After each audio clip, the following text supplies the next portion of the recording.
देखिए, आज मैं आपको अर्थालंकार पढ़ाने जा रहा हूँ। अर्थालंकार मैंने बताया था, अर्थालंकार वह अलंकार होता है जहाँ पर अर्थ के द्वारा चमत्कार उत्पन्न होता है। ठीक है, तो इसके भेद की बात करते हैं तो इसके 3 भेद होते हैं। जैसे पहला एक रूपक अलंकार है, दूसरा उपमा है और तीसरा उत्प्रेक्षा है। देखिए, रूपक अलंकार क्या होता है?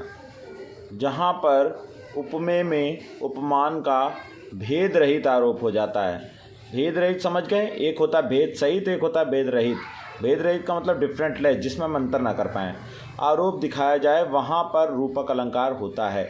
अब एक बात और आ जाती है कि उपमेय क्या होता है, उपमान क्या होता है। जहाँ उपमेय क्या होता है? जिससे तुलना की जाती है। उपमान क्या होता है? जिससे तुलना कराई जाती है। तो जहाँ पर जिससे तुलना की जाए और जिससे तुलना कराई जाए, उन दोनों में कोई अंतर ना रह जाए, भेद रहित आरोप हो जाए, वहाँ पर रूपक अलंकार होता है।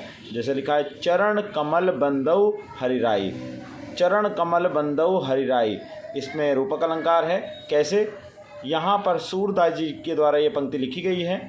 चरण कमल, चरण और कमल में कोई अंतर नहीं दिखाया गया। यहाँ पर सूरदास जी एक अंधे कवि हैं, तो जिसके कारण वो श्री कृष्ण जी के चरणों को स्पर्श जब करते हैं अपने भावों से, तो वो समझ नहीं पाते हैं कि ये चरण हैं या कमल हैं। तो यहाँ पर उपमान का भेद रहित आरोप दिखाया गया है। चरण को ही कमल और कमल को ही चरण बताया गया है, अतः यहाँ पर रूपक अलंकार है। दूसरा देख लेते हैं, उपमा अलंकार। उपमा अलंकार क्या होता है? जहाँ पर उपमेय में उपमान की समानता या तुलना की जाती है।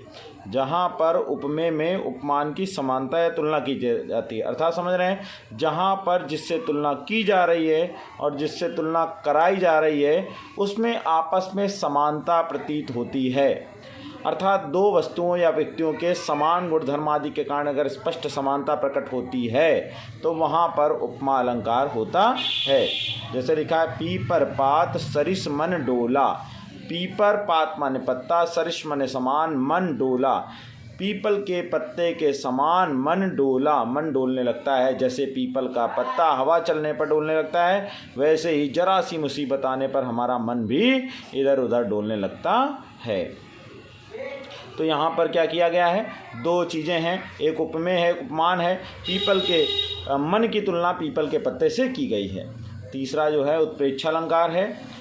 जहाँ पर उपमेय में उपमान की संभावना प्रकट की जाती है, वहाँ पर उत्प्रेक्षा अलंकार होता है। तो क्या बताया गया कि जहाँ पर जिससे तुलना की जा रही है और जिससे तुलना कराई जा रही है, अगर उसमें किसी प्रकार की संभावना प्रकट होती है, तो वहाँ पर उत्प्रेक्षा अलंकार होता है।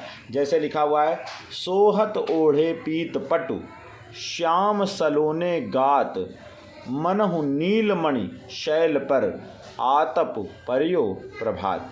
देख लेते हैं यहाँ पर। वैसे इसके वाचक शब्द भी होते हैं, जनु जानो मनु मानो, तो मनहु शब्द आ गया है तो उत्प्रेक्षा अलंकार है। थोड़ा समझ भी लेते हैं।